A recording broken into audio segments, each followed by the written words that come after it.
They called him Golden Hand Jackson, a man who'd never lost a card game in 15 years of gambling from New Orleans to San Francisco. The legend said he could smell an opponent's cards through the backs that the devil himself had blessed. His fingers.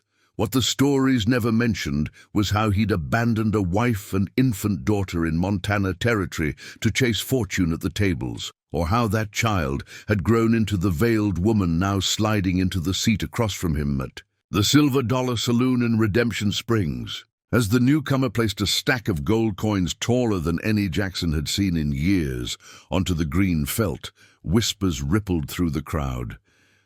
No one had ever beaten Golden Hand Jackson, but then again, no one had ever played with his own flesh and blood, with 20 years of abandonment sharpening her resolve like a whetstone on steel. Before we jump back in, tell us where you're tuning in from, and if this story touches you, make sure you're subscribed, because tomorrow I've saved something extra special for you. Redemption Springs wasn't much to look at, just another dusty mining town clinging to the side of the Montana mountains, where fortunes were made and lost with the same casual disregard as human lives. The silver dollar stood at the heart of it, a two-story testament to man's eternal hope that the next card, the next drink, or the next woman might finally fill whatever hollow space resided in his chest. Jackson leaned back in his chair, the evening's winnings already substantial before him. At 53, he retained the handsome features that had charmed countless women, though silver now threaded his once black hair and lines etched the corners of his eyes. His clothes were fine but not flashy, a gentleman gambler who let his reputation speak for him rather than gaudy rings or brocade vests. Room for one more? The voice from beneath the black veil was surprisingly melodic, with an accent Jackson couldn't quite place. Depends on what's in that purse, drawled Cleary, the mine owner, who'd been steadily losing all night. This ain't a ladies' social. The woman set her stack of coins on the table with a deliberate click. 20 eagles. Does that meet your requirements? Or shall I find more serious players elsewhere? A murmur ran through the gathered spectators. 20 double eagles meant $400, more than a mine worker earned in a year. The lady can certainly afford the game, Jackson said smoothly, studying the mysterious figure. She was tall and slender, dressed in a fine traveling suit of midnight blue. The veil obscured her features entirely, falling from a small hat perched atop what appeared to be auburn hair, twisted into a severe knot. Her gloved hands betrayed nothing of her age or origins. "You sure about this, ma'am?" asked Miles, the saloon owner who'd been playing moderately all night. "Jackson here hasn't lost a hand since President Grant was in office. Everyone loses eventually," the woman replied, settling into her chair with a grace that suggested breeding. "Even legends." Jackson smiled indulgently. He'd heard such confidence before, from riverboat captains, cattle barons, and once even an English duke. All had left his table poorer and humbled. "Deal the lady in, Sam," he instructed the dealer. As Sam shuffled the cards with practiced efficiency, Jackson found himself unusually curious about his new opponent. Women occasionally played in his games, widows managing their late husbands' businesses, madams with establishments to run, but they rarely possessed this one's evident self-assurance, and none had ever worn a veil. "Might we know your name?" "Oh, ma'am," Cleary asked, his earlier hostility softened by curiosity and whiskey. "You may call me Eleanor," she answered, arranging her chips with precise movements. Eleanor Blackwood. Jackson's fingers stilled momentarily on his glass of bourbon. Blackwood. A common enough name, he told himself, even as something cold settled in his stomach. Coincidence, nothing more. "Well, Miss Blackwood," Miles offered, "we play 5-card draw here. Nothing wild, table stakes. Hope that suits." "Perfectly," she replied, her attention seemingly fixed on Jackson, though her eyes remained hidden. "I prefer an honest game." The emphasis on honest wasn't lost on Jackson, who inclined his head slightly. As do we all, Miss Blackwood. The first hand was dealt, and Jackson watched Eleanor's gloved fingers lift the cards with practiced ease. Not a novice, then. The betting proceeded cautiously, each player assessing the others. Jackson folded early, content to observe. Eleanor won the hand with a full house, queens over jacks, against Cleary's flush. Her movements, as she raked in the pot, were unhurried, almost lazy in their confidence. "Beginner's luck," Cleary muttered. "Is it luck when one simply plays the cards one is dealt?" Eleanor asked, her voice carrying a subtle edge beneath its melodic quality. Jackson's interest deepened. There was something familiar in her cadence, in the slight tilt of her head as she spoke. The nagging sense of recognition intensified as the night progressed. Eleanor played with calculated precision. She didn't win every hand, that would have been too obvious, but she won consistently, building her stack while revealing nothing of herself. Jackson found her increasingly difficult to read, a rarity in his experience. 2 hours in, only Jackson and Eleanor remained at the table, the others having bowed out as the stakes climbed beyond their comfort. The crowd had grown, drawn by whispers. The golden hand Jackson might finally have met his match. "Just the two of us now, Miss Blackwood," Jackson observed, signaling for a fresh bottle of bourbon. "Perhaps you'd care to raise the stakes? What did you have in mind, Mr. Jackson?" Her tone was cool, revealing nothing. "Well, I find that a game becomes more interesting when there's something beyond money at risk." He poured 2 glasses, sliding one toward her. "Perhaps a wager of a more personal nature?" Eleanor didn't touch the offered drink. "Such as, if I win the next hand, you remove that veil." Jackson smiled his most charming smile, the one that had melted countless female hearts. "I confess I'm curious about the face of the woman who plays cards so well." The saloon fell silent, spectators holding their breath at this departure from the evening's formalities. Even for Jackson, it was an unusual request. "And if I win?" Eleanor asked, her posture betraying not the slightest discomfort. "Name your price." Eleanor leaned forward slightly. "If I win, you'll answer one question with absolute honesty." Jackson's smile faltered momentarily before he recovered. "That seems a modest request for the possibility of satisfying my curiosity." "Oh, I think you'll find it adequate compensation," Eleanor replied. "Do we have an agreement?" Jackson extended his hand across the table. "We do."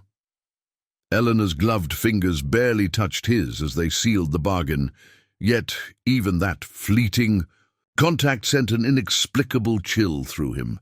He withdrew more quickly than he intended. "Deal the cards, Sam," he instructed, reaching for his bourbon with a hand that wasn't quite as steady as it had been moments before. The cards slid across the green baize, 5 to each player. Jackson picked up his hand, assessing his options. 2 kings, a 10, 5, and 3. Not promising, but workable with the right exchange. He glanced at Eleanor, who studied her cards. With maddening impassivity. 3 cards, she said to Sam, discarding accordingly. 2 for me, Jackson countered, releasing the 5 and 3, keeping his pair of kings and the 10 kicker. Sam dealt the requested cards. Jackson's confidence surged as he added another king to his hand, along with a jack and a 4. 3 kings, a strong hand that had won him countless pots over the years. Eleanor arranged her new cards unhurriedly. When the betting resumed, she matched his raises without hesitation, adding gold to the growing pot with the air of someone for whom money held little meaning. "Time to see if fortune favors beauty or experience tonight," Jackson said finally, laying down his cards. 3 kings. A murmur of appreciation rippled through the crowd. It was a formidable hand, one that won far more often than it lost. "Strong showing, Mr. Jackson," Eleanor acknowledged, "but inadequate, I'm afraid." She revealed her cards one by one, the 10, Jack, Queen, King, and Ace of Spades, a royal flush. The rarest hand in poker. In 15 years of professional gambling, Jackson had seen a legitimate royal flush exactly twice. The odds against it were astronomical. He stared at the cards, his mind racing through calculations, replaying each moment of the deal, looking for the sleight of hand, the impossible manipulation that must have occurred. But Sam was the dealer, not Eleanor, and Sam had been Jackson's trusted dealer for 7 years. The cards had been new, opened at the table. Jackson himself had cut the deck. Remarkable, he managed finally, the single word costing him considerable effort. Eleanor inclined her head slightly. Fortune is fickle, Mr. Jackson. Today she chose to smile on me. She leaned forward, her veil shifting slightly in the lamplight. And now for my question. Jackson reached for his bourbon, draining it in one swallow. As agreed. What would you like to know, Miss Blackwood? 23 years ago you lived in Helena with your wife, Margaret. Eleanor's voice had lost its melodic quality, turning hard as the mountains outside. You had an infant daughter named Elizabeth. Jackson's blood ran cold. This wasn't a question, but a statement of fact. Facts no one in Redemption Springs should know. One night, Eleanor continued, each word falling like a stone. You kissed your sleeping daughter's forehead, emptied the household savings from the jar in the kitchen, and disappeared. You never returned, never sent word, never provided a penny for your child's upbringing. The saloon had gone deathly silent. Jackson felt every eye upon him, saw judgment forming in expressions that moments ago had held only admiration. My question is simple. Eleanor's gloved hands moved to her veil. Did you ever once in 23 years think about what became of us? As she lifted the black fabric, Jackson stared into eyes identical to his own, the distinctive Jackson green that had passed from his father to him and now to the daughter he'd abandoned. Her features were a blend of his and Margaret's, beautiful, in a severe way that spoke of hardship endured and overcome. Elizabeth, he whispered, the name unfamiliar on his tongue after so many years. I go by Eliza now, she corrected coldly, and you haven't answered my question. Jackson became acutely aware of the crowd surrounding them, of the story unfolding. For public consumption, his carefully constructed persona, the gentleman gambler respected and admired, was crumbling before the hard truth of his greatest sin.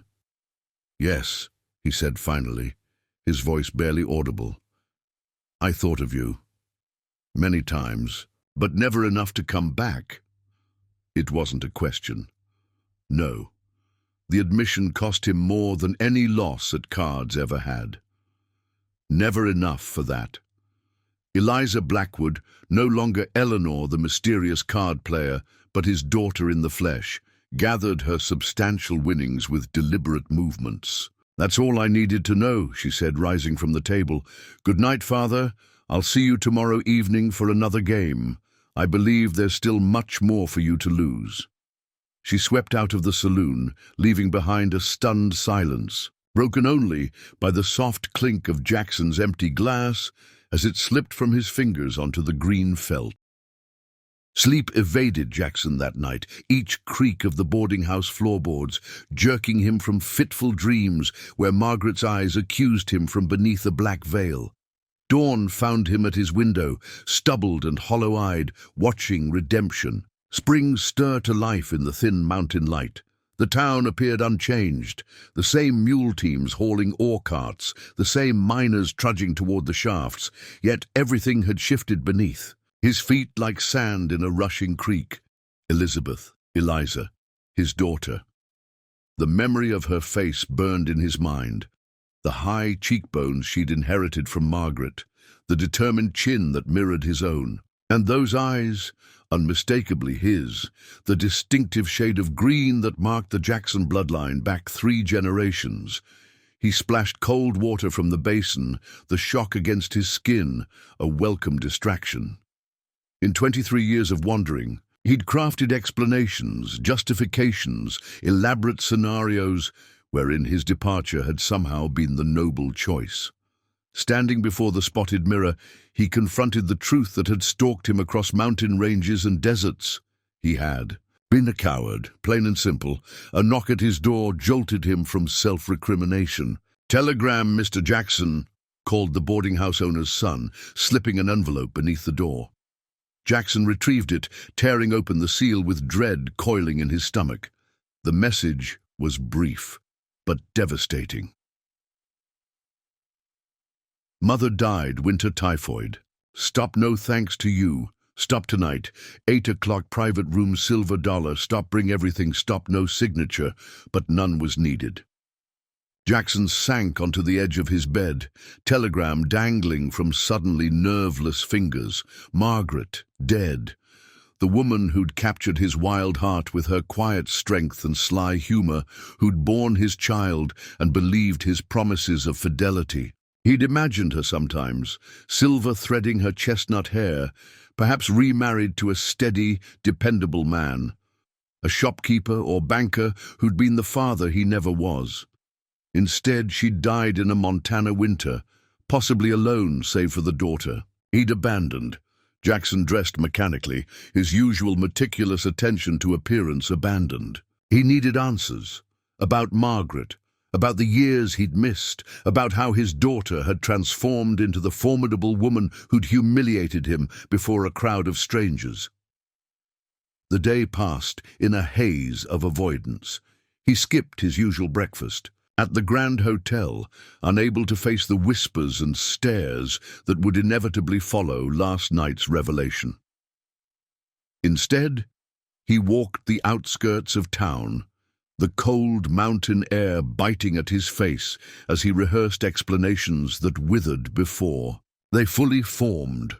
By 7:30, he stood outside the Silver Dollar, fortifying himself with one last swallow from his pocket flask. The bourbon burned a familiar path down his throat, but brought none of its usual calm. Miles nodded tightly as Jackson entered, the saloon owner's usual friendly greeting absent. Word traveled fast in mining towns. "She's waiting upstairs. Private. Room at the end of the hall." His voice held unmistakable judgment. Jackson ascended the stairs slowly, each step leaden. The corridor stretched before him, culminating in a door that represented everything he'd run from for over 2 decades. He knocked, the sound unnaturally loud in the confined space. "Enter." The private gaming room was intimate. A single table, with 2 chairs, oil lamps casting a warm glow that contrasted with the atmosphere of calculated confrontation. Eliza sat with her back to the window, no longer veiled. Without the obscuring fabric, Jackson could see Margaret in the curve of her cheek, the slight tilt of her head. "You're punctual, that's something, I suppose." She gestured to the chair opposite. "Sit." Jackson complied, noting the absence of cards or chips on the green baize between them. "Your telegram mentioned Margaret. You don't get to speak of her yet." Eliza's voice was controlled, the only indication of her anger, the white-knuckled grip on her gloves. "You surrendered that right when you left." Jackson nodded, accepting the rebuke. "What game are we playing tonight, then?" "Truth. A foreign concept to you, I imagine." She leaned forward slightly. "I've followed your career, you know. The legendary Golden Hand Jackson, undefeated at poker from St. Louis to Sacramento. Your reputation for honest play almost made me laugh." "I've never cheated at cards," Jackson said quietly, "just at life." Eliza's smile was brittle. "Tell me, did you plan your escape, or was it impulse?" Mother always wondered. The question sliced through his defenses, exposing the moment he'd replayed countless times through the years. "I'd been restless for months. The mining boom was ending. Work was scarce." He swallowed hard. "That night, I'd lost our rent money in a game at Callahan's saloon. Came home to find Margaret singing you to sleep." The memory surfaced with unexpected clarity. Margaret's soft voice crooning a lullaby, oblivious to the financial disaster he'd created. "The shame had been overwhelming. I went to the kitchen for whiskey, saw the savings jar, told myself I'd double it, come home a hero." His voice dropped to a whisper. But I lost that too, then more. By dawn, I was too ashamed to face her, so I just kept going. Eliza absorbed this, her expression unreadable. A child's mistake, except you were a husband and father, not a child. Yes. No justification could soften that truth. After you left, we had nothing. The landlord evicted us 2 weeks later. Her tone remained conversational, but her eyes blazed. Mother took in laundry, cleaning, any work she could find while caring for an infant. We lived in a storage room behind Chen's laundry for 8 months. I learned to walk on a dirt floor between piles of strangers' linens. Each word struck like a physical blow. Jackson had imagined hardship, but the specific reality was worse than his guilty conscience had conjured. She never gave up hope you'd return. For years, she'd stop men on the street who resembled you from behind. Eliza's composure cracked slightly. It was pathetic, watching her disappointment each time it wasn't you.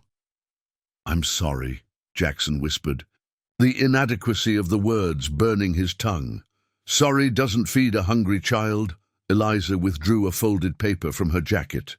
"When I was 7, Mother finally married. Thomas Blackwood, a freight company manager, decent man, treated me as his own. We had stability finally." She slid the paper across the table. Jackson unfolded it with trembling fingers. "A deed of property. In Helena, made out to Margaret Blackwood. Thomas died when I was 15, left everything to Mother, including his modest shipping business." Eliza's voice softened slightly when speaking of her stepfather. "He taught me mathematics, bookkeeping, said I had a head for numbers." "And cards?" Jackson couldn't help asking. Something like pride flashed across Eliza's face. "That I learned myself. Freight customers often paid in poker chips when cash was scarce. I needed to know their value." A hint of her mother's wry humor surfaced briefly. "Turns out I had a talent for it. Turns more than talent," Jackson acknowledged. "Last night's play was extraordinary. 20 years of practice." She reached into her reticule, extracting a small leather-bound book. "Mother kept this. Said if you ever returned, I should give it to you." Jackson accepted it cautiously. Opening the cover revealed Margaret's familiar handwriting, dates, brief entries, a chronicle of the years he'd missed. First steps, first words, childhood illnesses, small triumphs and disappointments. Preparing and narrating this story took us a lot of time, so if you are enjoying it, subscribe to our channel. It means a lot to us. Now back to the story. She documented everything. Eliza's voice had softened fractionally. "Said someday you'd want to know what you'd thrown away." Jackson's vision blurred as he turned the pages. Elizabeth's first day of school. A childhood bout with scarlet fever that nearly claimed her.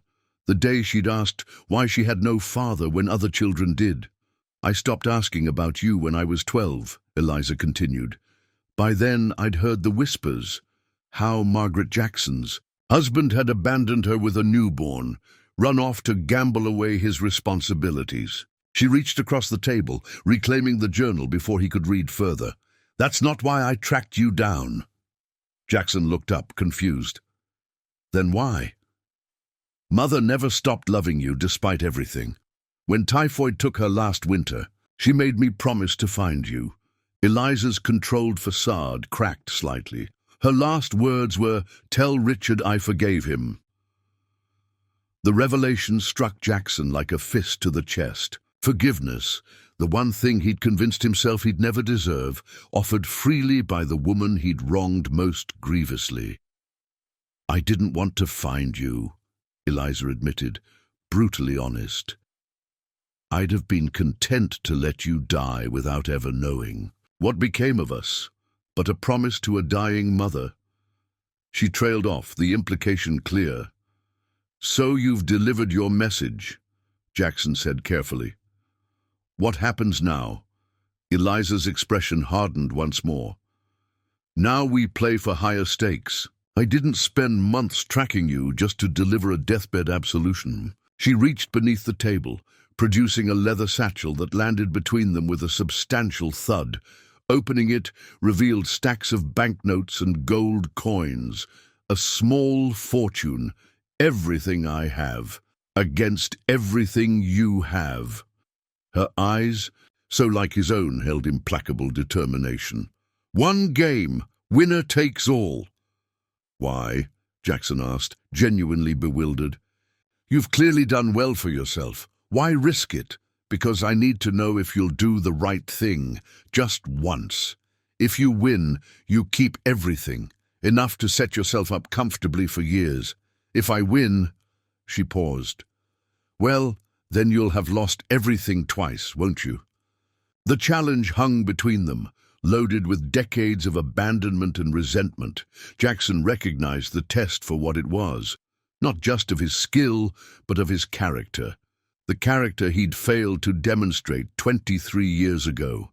And, if I refuse, he asked quietly, then you confirm what I've always believed, that you're a coward who runs when stakes become personal. Eliza's gaze was unflinching. And I'll ensure every gambling house from the Mississippi to the Pacific knows precisely what kind of man Golden Hand Jackson really is. Jackson reached for the deck of cards positioned at the table's edge. What game? 5-card stud, one hand. Eliza smiled thinly. Just like life, you play the cards you're dealt. No discards, no second chances. Jackson nodded, accepting her terms. As he shuffled the deck with hands that had manipulated cards flawlessly for decades, he confronted a truth he'd long avoided. This might be the most important game he'd ever play, yet winning could mean losing everything that mattered. He offered the deck to Eliza to cut. Their fingers brushed momentarily, the first physical contact between father and daughter in 23 years. Something electric passed between them, recognition of shared blood despite the chasm of absence. "Shall I deal?" he asked, his voice steady despite the turmoil within. "Please." Eliza's composure was absolute, her poker face worthy of her paternity. "Let's see if the legendary Golden Hand Jackson plays as well when family is at stake." The cards whispered across the green baize, the familiar sound now fraught with unprecedented significance. Jackson's first card, the King of Hearts. Eliza received the Queen of Spades. As the dealing continued, a curious calm settled over Jackson. For the first time in decades, the outcome of a card game seemed both vitally important and completely irrelevant. Whatever happened in the next few minutes, he had already lost the things that mattered most. His wife's love, his daughter's childhood, the man he might have become had he faced his failures instead of fleeing them. The final cards lay before them. Jackson stared at his hand without seeing it, his focus instead on the woman across the table, the daughter who had his eyes and her mother's strength, who had traveled hundreds of miles not for vengeance, but to fulfill a promise. In that moment, decades of carefully constructed identity fell away. He was no longer Golden Hand Jackson, the undefeated gambler whose reputation preceded him across territories. He was simply Richard Jackson, a man confronting the wreckage of his greatest mistake. He looked at his cards, then back at Eliza's face, so like Margaret's in the lamplight. "I fold," he said quietly, laying his cards face down. Eliza's eyes widened, in genuine surprise for the first time since their reunion. "What?" "I fold," Jackson repeated, pushing away from the table. "You win. You haven't even looked at your final card," she protested, confusion replacing her careful control. "This isn't how—" "It's exactly how it should be." Jackson stood, retrieving his wallet and emptying it onto her stacks. "Everything I have is agreed. The deed to a small property in Virginia City, 500 in the Bank of Montana. It's all yours." Eliza stared at him, clearly thrown by this departure from her carefully orchestrated confrontation. "Why?" Jackson moved to the window, gazing out at the mining town sprawled below, lights twinkling in the gathering dusk. "Because you're right. I've been running for 23 years. He turned back to face her. "I'm done running. So this is what? Redemption? A deathbed confession without the deathbed?" Her voice held the bitter edge of someone denied expected closure. "No," Jackson said simply. "This is me finally playing the hand I was dealt, a hand I should have played decades ago." He moved toward the door, pausing with his hand on the latch. "Keep the journal. I haven't earned the right to those memories." As he stepped into the hallway, Eliza's voice stopped him. "Where will you go?" Jackson hadn't allowed himself to consider the question, yet the answer came with unexpected clarity. "Helena, to visit Margaret's grave, to apologize, for whatever that's worth now."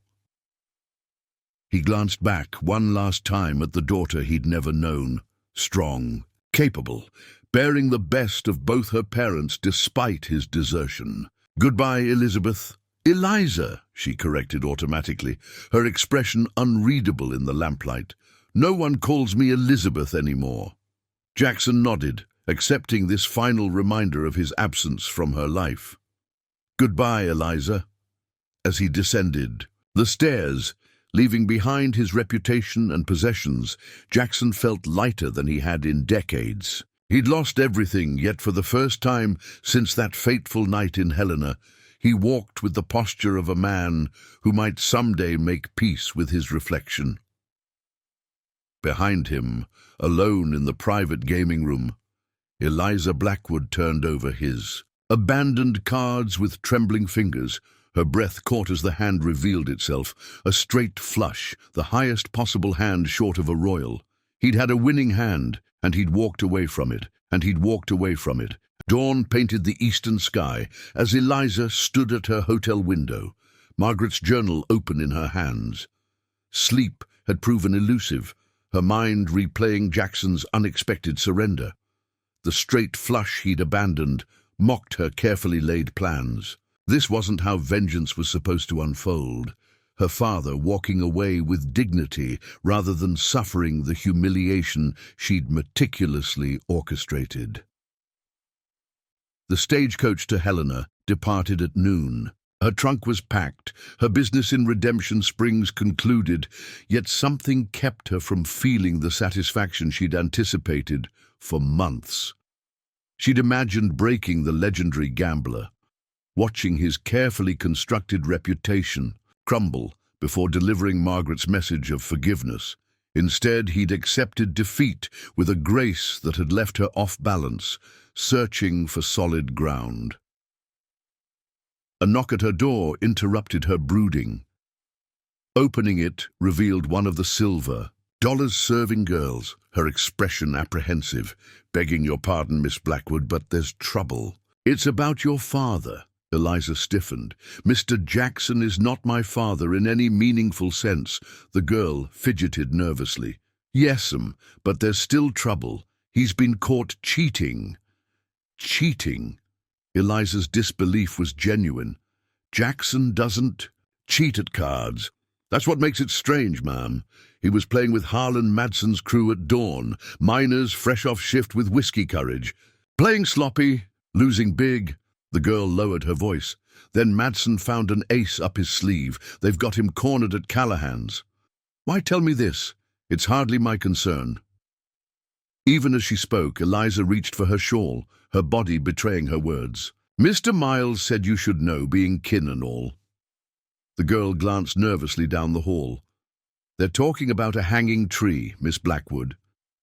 Frontier justice, swift and permanent." Eliza had seen card cheats dangling from cottonwoods. Before, their faces bloated and purple, grim warnings to others who might consider similar transgressions. "Where is the marshal?" she demanded, already moving toward the stairs. "Tracking rustlers in the high country. Won't be back for days." Of course. Eliza cursed under her breath, hastening her pace. The rational part of her mind argued this wasn't her problem. Jackson had made his choices, had walked away from her once already. Yet something drove her forward, perhaps the same stubborn sense of obligation that had brought her to Redemption Springs in the first place. Callahan's saloon squatted at the rougher end of town, catering to miners rather than the merchants and travelers who frequented the Silver Dollar. A crowd had gathered outside, the mood ugly with the dangerous energy of men looking for blood sport to break the monotony of their grueling existence. Eliza pushed through the press of bodies, ignoring the crude remarks and wandering hands. Inside, a circle had formed around Jackson, who stood unnaturally still, blood trickling from a split lip. Harlan Madsen loomed before him, a mountain of a man whose massive hands had crushed rock and men with equal indifference. The Great Golden Hand, Madsen sneered, displaying an ace of diamonds for the crowd. Not so golden when you're caught palming cards, are you? Jackson made no move to defend himself, his eyes distant. I've never cheated in my life. Calling me a liar now? Madsen's face darkened ominously. Found this in your sleeve after you took Simmons for $50. I didn't put it there. Jackson's denial lacked conviction, as if the accusation were merely the inevitable conclusion to a life of running from consequences. Hang him! Someone shouted from the back. The cry was taken up by others, alcohol and bloodlust amplifying the mob's fervor. Stop! Eliza's voice cut through the clamor, surprisingly authoritative for her slender frame. The crowd parted, startled. By the incongruous presence of a well-dressed woman in their midst, Madsen turned, irritation warring with ingrained deference to feminine respectability. This ain't your concern, lady. That's where you're wrong.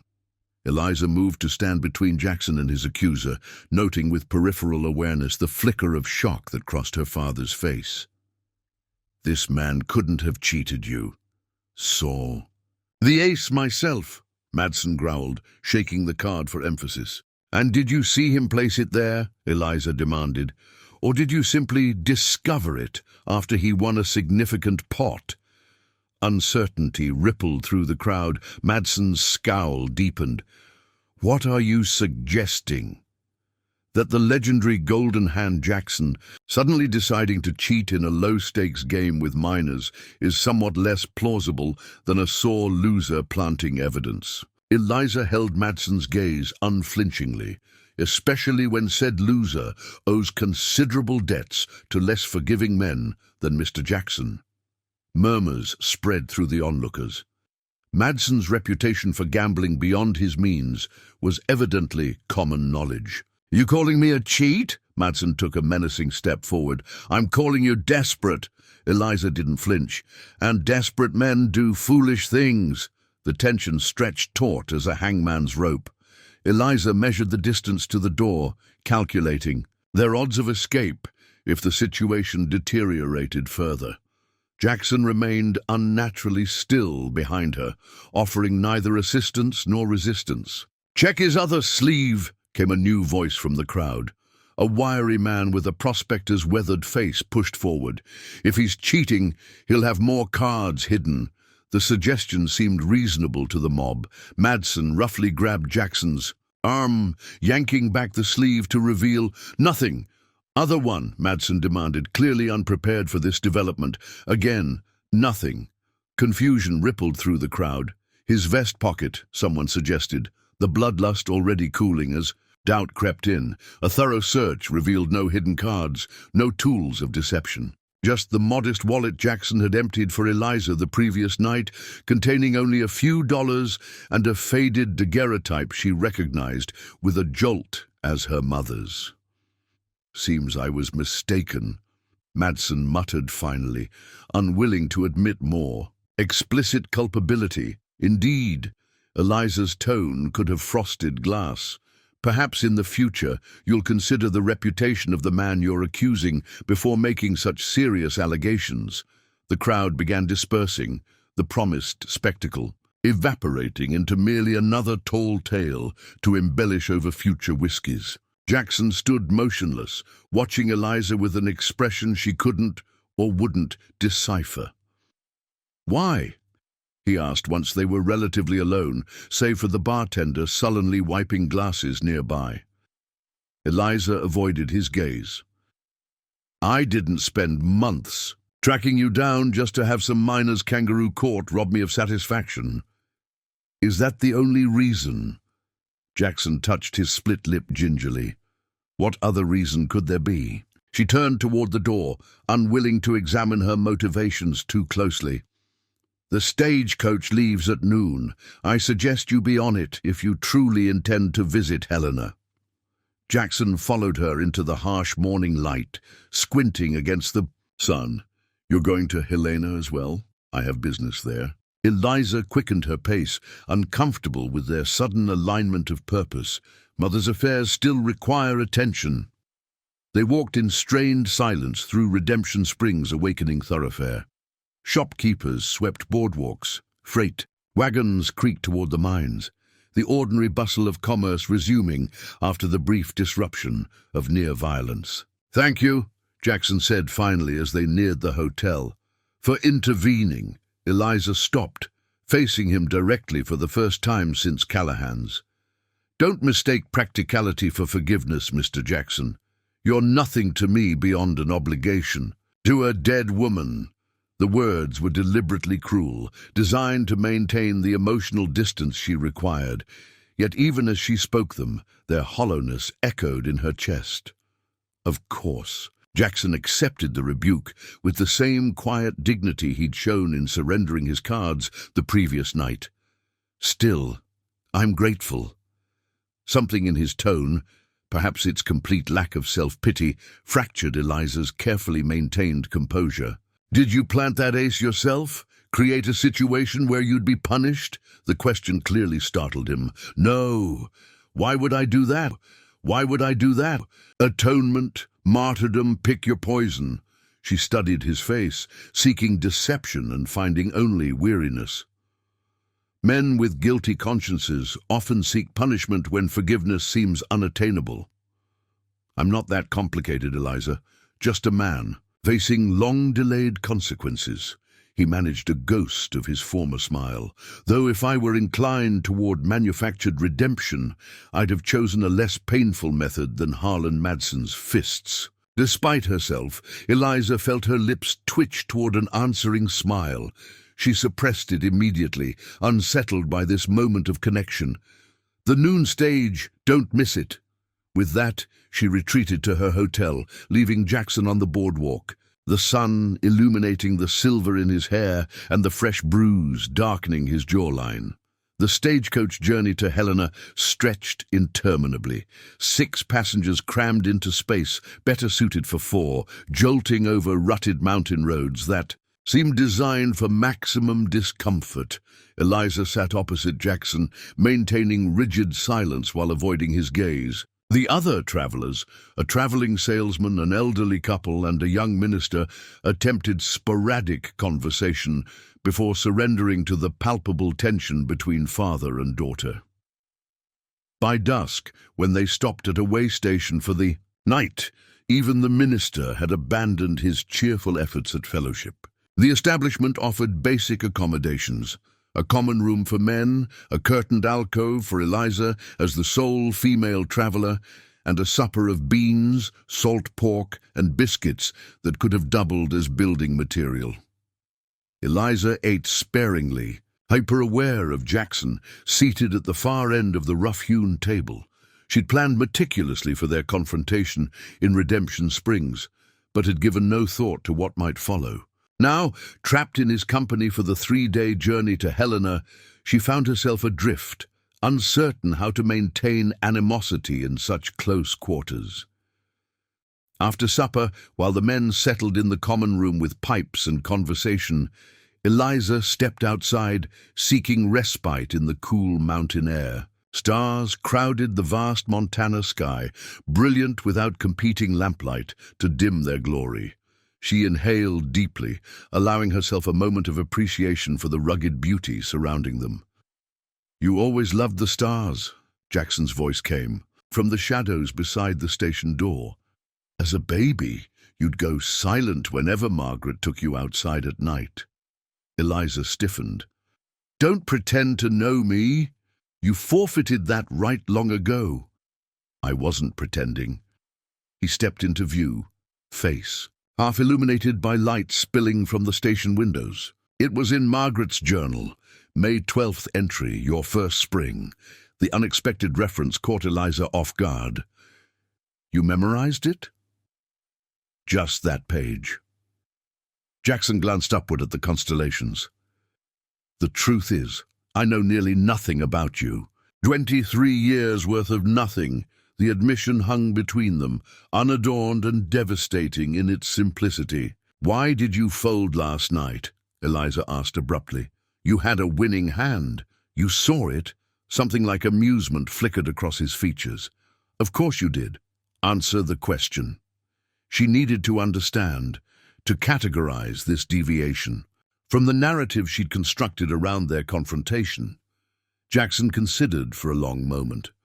Because winning would have meant losing something more important. What could possibly be more important to a gambler than winning, the chance to do one honest thing? He turned to face her fully, moonlight silvering his profile. My entire adult life has been built on taking money, opportunities, the easy path. Walking away was the first time I'd given something up that mattered. Eliza absorbed this, searching for the lie, the angle, the self-serving justification. Finding none unsettled her far more than any defense might have. I don't want to forgive you, she said finally, the words torn from some place deeper than deliberate thought. I'm not asking you to. His response came gently. Forgiveness isn't something earned or demanded. It's freely given, or not at all. Mother, I forgave you. The statement contained both accusation and bewilderment. How could she, after everything? Jackson's gaze returned to the stars. Margaret always saw possibilities where others saw only what was. It was her gift. His voice roughened, and my greatest undeserved blessing. Silence enveloped them, broken only by coyotes calling in the distant hills and the muted conversation from within the station. Eliza found herself remembering moments from childhood, her mother staring wistfully at passing strangers, keeping a small bag packed in the closet for years, starting at unexpected knocks on the door. She loved you until the end, Eliza admitted reluctantly. Never stopped, even after marrying Thomas. Thomas Blackwood sounds like a good man. Jackson offered the acknowledgement without resentment. The father I failed to be. He was. Eliza couldn't deny this truth. Taught me business, mathematics, treated mother with respect. She hesitated. But he wasn't you. The admission cost her, acknowledging the void Thomas had filled, but never completely closed. Jackson seemed to understand, nodding slightly without pressing for elaboration. The journal, he said after another lengthy silence. Would you consider reading some of it aloud during our journey? Not all, just moments. The request was so unexpected, so vulnerable in its simplicity, that Eliza found herself momentarily speechless. This wasn't the arrogant gambler she'd tracked across territories, nor the broken man who'd folded a winning hand. This was something else entirely, a father grasping for fragments of a daughter's life he'd discarded. Why should I? She asked, but the reflexive hostility had leached from her tone. Because Margaret wanted me to know what I'd thrown away. He met her gaze steadily. And because you came all this way to deliver her message, might as well deliver it completely. Logic, not sentiment. A proposition, not a plea. Eliza found herself nodding before fully deciding to do so. Some entries, she clarified, at my discretion, of course. Relief colored his voice, though he clearly tried to mask it. The station door opened, the young minister poking his head out. Pardon the interruption, but they're locking up for the night. Indians in the area, the station master says. Eliza doubted the veracity of this claim. Local tribes had long since been forced onto distant reservations, but recognized it as the time-honored excuse of mountain-way stations to justify early closure. Thank you, Reverend, she acknowledged, moving toward the door. As she passed Jackson, He spoke softly enough that only she could hear. "I'll be leaving Helena after paying my respects to Margaret." "There's nothing for me there anymore," Eliza paused, struck by the quiet finality in his tone. "Where will you go?" "East, maybe, or California, somewhere I'm not known." He shrugged slightly. "Start over. Find honest work." "At your age?" The question escaped before she could censor it. Jackson's smile held no mirth. "I'm 53, not dead. Still have some years to try being the man Margaret thought I could be." As Eliza settled behind her curtained alcove later, listening to the snores and mutterings of the men in the common room, she found herself opening Margaret's journal. By the faint light of a tallow candle, she reread entries she knew by heart, seeing them now through new eyes. October 17th. Elizabeth spoke her first word today. "Mama." I wept, from joy and sorrow both. I wish Richard could have heard it. Does he ever wonder about these moments he's missing? Eliza closed the journal, extinguishing the candle. In the darkness, she confronted an uncomfortable truth. Jackson's abandonment had shaped her life, defining her choices, her ambitions, even her marriage. She'd come to Redemption Springs seeking closure, perhaps vengeance. Instead, she'd found a man already more thoroughly punished by his own conscience than she could ever manage. What remained now was the journey to Helena, to Margaret's grave, and then... what? Separate paths, most likely, the irreparable breach between them too vast for anything resembling reconciliation. Yet as sleep finally claimed her, Eliza found herself mentally selecting journal entries she might share tomorrow on the lurching stagecoach, small windows into the life Jackson had forfeited. Not forgiveness, certainly not that, but perhaps something like closure, for them both. Closure, for them both. Closure. Morning arrived in thin mountain light, frost silvering the way station's weathered porch. The stagecoach driver bellowed for passengers while stamping life back into cold, numbed feet. Inside, travelers gathered belongings with the resigned efficiency of those facing another day of bone-jarring travel. Eliza secured Margaret's journal in her satchel, acutely aware of Jackson watching from across the room. She'd slept fitfully, dreams tangled with memories, her mother's voice, Thomas Blackwood's patient instruction at the freight company ledgers, the familiar weight of playing cards between her fingers. Waking had brought no clarity, only the unsettling sense of standing at a crossroads without clear signposts. The first hours of their journey passed in silence, passengers too focused on maintaining dignity over rutted roads to attempt conversation. When they stopped at midday to rest the horses, Eliza found herself alongside Jackson at the meager stream where travelers refreshed themselves. "I've been thinking about your proposal," she said, keeping her voice neutral as she dampened a handkerchief to wipe trail dust from her face. Jackson glanced up from washing his hands, surprise evident. "The journal readings?" "Yes." She wrung out the cloth with precise movements. "I'm willing, with conditions." "Name them." "You won't interrupt. You won't offer excuses or justifications for your absence." She met his gaze directly. "And you won't presume this creates any obligation on my part toward reconciliation." Jackson dried his hands on his trousers, considering her terms. "Agreed." Something like disappointment flickered across his features, so quickly she might have imagined it before his expression settled into careful neutrality. The momentary vulnerability unsettled her more than his ready acceptance. Back in the stagecoach, as they climbed higher into Montana's rugged terrain, Eliza withdrew the journal. The other passengers, sensing something significant unfolding, busied themselves with feigned sleep or intense study of the passing landscape. "October 3rd, 1857, she began, her voice steady despite the intimacy of sharing her mother's private thoughts. "Elizabeth is crawling everywhere now, exploring with such determination. Yesterday she pulled herself up on the washstand, reaching for a hairbrush that caught her eye.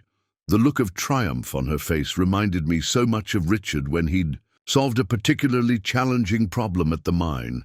Some things, it seems, travel in the blood. She glanced up briefly, catching the naked emotion on Jackson's face before he could mask it. A muscle worked in his jaw as he stared resolutely out the window, honoring his promise not to interrupt. December 25th, 1857. Eliza continued, selecting entries that painted her childhood in small, vivid strokes. Elizabeth's first Christmas, no money for proper presents, but she found endless delight in the ribbon I salvaged from the milliner's. Scraps, laughed until she hiccuped when I dangled it above her crib. Mrs. Chen from the laundry brought dumplings, an unexpected kindness that moved me to tears after she left. Told Elizabeth stories about Christmases past, about her father teaching me to ice skate on Henderson's Pond. She won't remember, of course, but it comforts me to speak of happier times, to keep them alive somehow. The stagecoach lurched around, a sharp bend, forcing a brief pause. Eliza marked her place with a finger, studying Jackson's profile. He remained rigid, eyes fixed on the passing pines, but a suspicious brightness betrayed the emotion he struggled to contain. Throughout the afternoon, as shadows lengthened across mountain valleys, Eliza continued reading selected passages. Margaret's words painted a portrait of their life after abandonment, the grinding poverty, the small triumphs, the gradual rebuilding. She chose entries that showed her mother's resilience rather than despair, moments of joy amidst hardship. April 16th, 1860, she read, as the sun began its descent behind snow-capped peaks. Elizabeth brought home a perfect report from school today. Teacher says she has remarkable aptitude for mathematics, can perform calculations other children struggle with. When I praised her, she asked if her father would be proud. The question pierced me. What could I say? That the man who gave her this gift has never seen her use it. Instead, I told her yes, of course he would be proud, as any father would be of such a clever daughter. She seemed satisfied with this, though I saw doubt in her eyes. Children perceive more than we credit them. Jackson made a small, involuntary sound, something between a sigh and a groan. Eliza paused, waiting to see if he would break his promise. Of silence, he didn't, but his knuckles whitened where he gripped the edge of the seat. June 30th, 1863, she continued after a moment. Thomas Blackwood asked for my hand today. He is a good man, steady, honorable, kind to Elizabeth. Not the passion Richard and I shared, but perhaps something more enduring. Elizabeth adores him already. When I hesitated, Thomas said the most remarkable thing. I know I'm not him, Margaret. I don't expect to replace him in your heart. But I can offer security, respect, and genuine affection for both of you. Such wisdom, such generosity of spirit. I've accepted. We'll marry in September, when the freight business slows for winter. The minister, who had been pretending absorption in his Bible, glanced up at this, then quickly away. The traveling salesman had long since surrendered to genuine sleep, his soft snores providing counterpoint to the rhythmic clatter of hooves and wheels. September 8th, 1863, Eliza read, her voice softening. My wedding day. Elizabeth served as my attendant, solemn with the responsibility of carrying flowers before me. She looked so grown up in her new dress, no longer the baby I once rocked through feverish nights. After the ceremony, she asked if she might call Thomas father. He knelt to her level, eyes shining, and said she could call him whatever felt right to her heart. My daughter thought a moment, then declared, I shall call you Papa Thomas to keep things orderly. Such a practical child, always arranging the world into patterns that make sense to her. Thomas laughed and agreed this was an excellent solution. Later I found them at the reception, heads bent together over a game of checkers he'd brought as a gift. She's ruthless, he whispered when I joined them. Never seen such strategic thinking in a child. My heart swelled with pride and a bittersweet awareness of who should have been teaching her these games. Jackson's breathing had become audible, each inhalation carefully controlled. Eliza closed the journal, sensing they had reached the limit of what either could bear in such close quarters. "That's enough for today," she said quietly, returning the volume to her satchel. As twilight deepened into full darkness, the stagecoach arrived at the second night's way station, larger than the first, with separate rooms for travellers rather than communal sleeping arrangements. After a supper marginally better than the previous night's fare, Eliza retreated to her small chamber, bone-weary from the day's physical and emotional journey. A gentle knock interrupted her preparations for bed. Opening the door, revealed Jackson, his face drawn with fatigue and something deeper. "Forgive the intrusion," he said formally. "I wanted to thank you for today, for sharing those moments." Eliza nodded stiffly, uncomfortable with his gratitude. "As I said, it changes nothing between us. I understand that." He hesitated, clearly wrestling with something. "There's something I should tell you before we reach Helena." A chill premonition swept through her. "What is it?" "I've been there before, to Helena." The admission seemed to cost him. 5 years after I left, and again 7 years later. 7 years later, the revelation struck Eliza like a physical blow. "You came back," Jackson nodded, unable to meet her gaze. "I watched you once playing in the schoolyard. You were 10, maybe 11, pigtails, blue dress, laughing with another girl over some private joke." The memory surfaced. Amy Donovan, her closest childhood friend, who'd shared walnut cookies and scandalous whispers about Miss Perkins's suspected romance with the blacksmith. "Why didn't you speak to us?" Eliza demanded, anger rising afresh. "Why just watch like some ghost?" "Because I was a coward," Jackson answered simply. "I'd come intending to return, to beg Margaret's forgiveness. But seeing you both, how you'd built a life without me, I couldn't bear to disrupt it with my presence. So you left. Again." The bitterness in her voice could have etched glass. "Yes." He met her eyes finally. "The second time, you were 17, working at the freight office. I stood across the street for an hour, watching you manage delivery men with such confidence. Margaret came to meet you after work. She looked content." "She'd married Thomas by then," Eliza said, the anger in her chest hardening into something colder. "We had stability, respectability, no thanks to you." "No," he agreed quietly. "No thanks to me." "Why tell me this now?" she demanded. Jackson seemed to age before her eyes, the weight of his confessions pressing him downward. "Because you deserve the whole truth, not just the parts I'm comfortable sharing. Because I've spent too many years constructing convenient narratives about my absence. And because I wanted you to know that I did think of you, did come back, even if I lacked the courage to face you properly." He straightened his shoulders with visible effort. "That's all. I won't disturb you further." As he turned to leave, Eliza found words escaping before she could contain them. "Did you ever try to find out if we needed help? If we were hungry or sick or desperate?" Jackson stopped, his back to her. "I left money with Chen at the laundry, both times. Asked him to see it reached Margaret without mentioning the source." Another revelation, another piece of the past shifting into new alignment. Eliza remembered mysterious envelopes that had appeared during particularly lean times, funds her mother had attributed to a distant relative or an unexpected freight payment. "Mother knew it was from you," she said, certainty dawning. "She never said, but she knew." "Perhaps." Jackson glanced back, his profile sharp in the corridor's dim lamplight. "Margaret always saw more clearly than most." With that, he departed, footsteps receding down the narrow hallway. Eliza closed her door, leaning against it as her mind raced through childhood memories, recontextualizing moments in light of these revelations.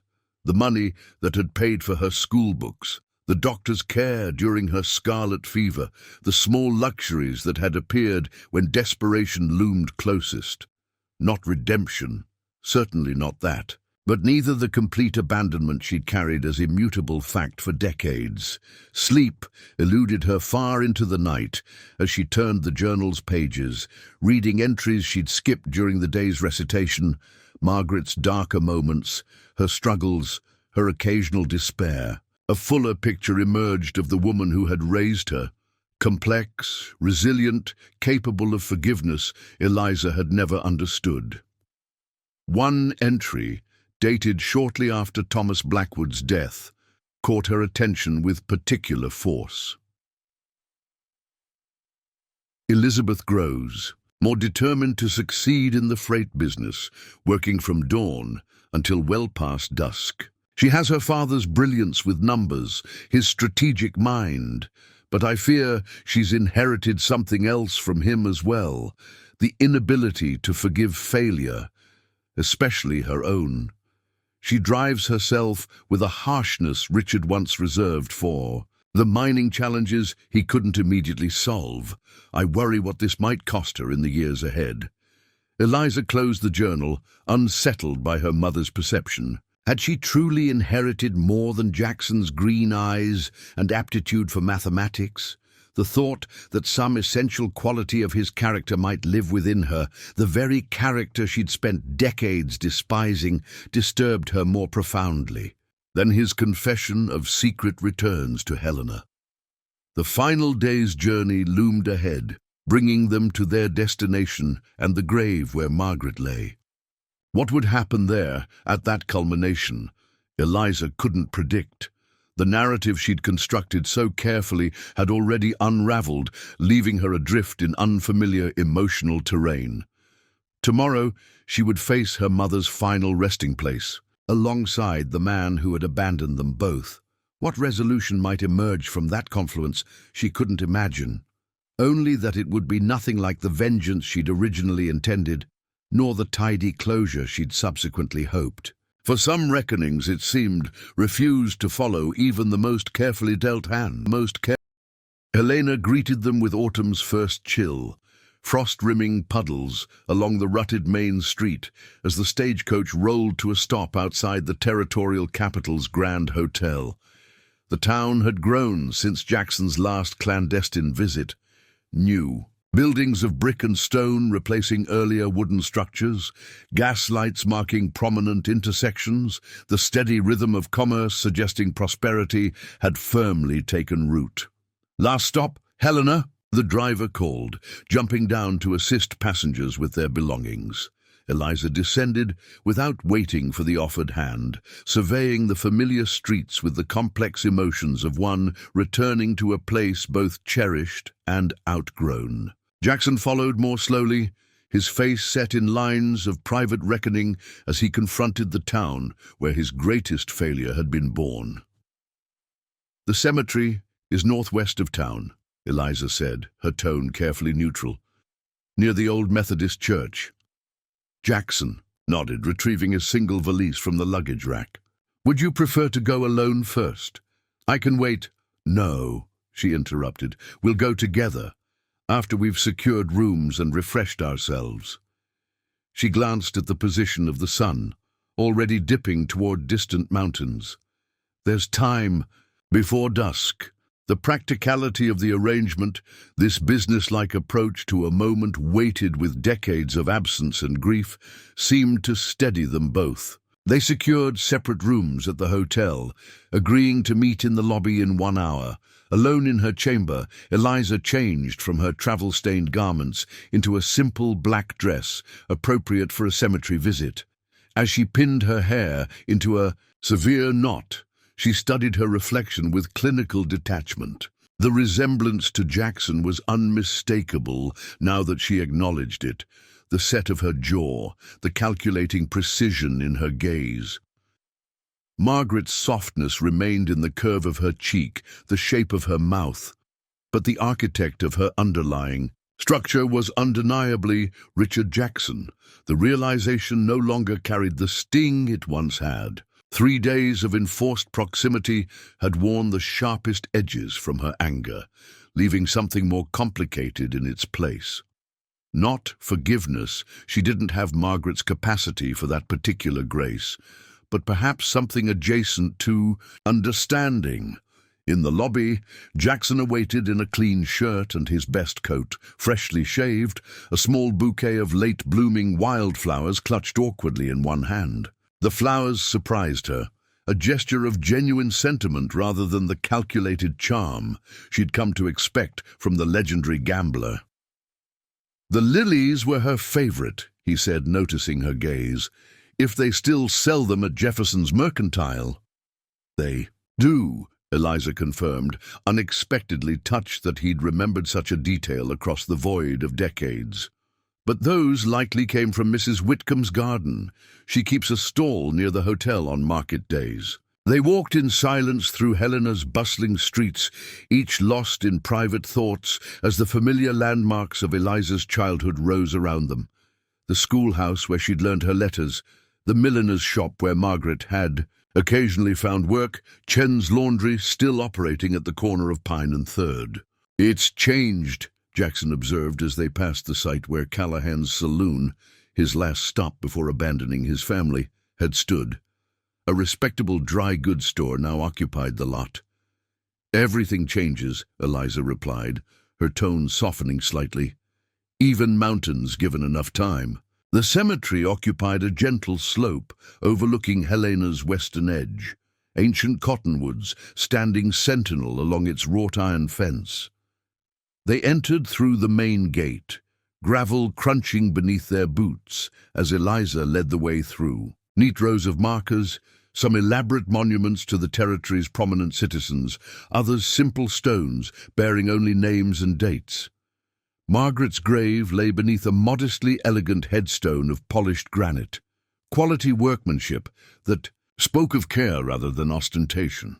The inscription read, "Margaret Ann Blackwood, 1835-1880, beloved wife, mother and friend. Love bears all things, believes all things, hopes all things, endures all things." Jackson stared at the stone, the flowers trembling slightly in his grip. The finality of it, the irrevocable absence contained in those chiseled dates, seemed to strike him with physical force. He sank slowly to his knees, regardless of the damp earth soaking his trousers. "Margaret," he whispered, the name emerging.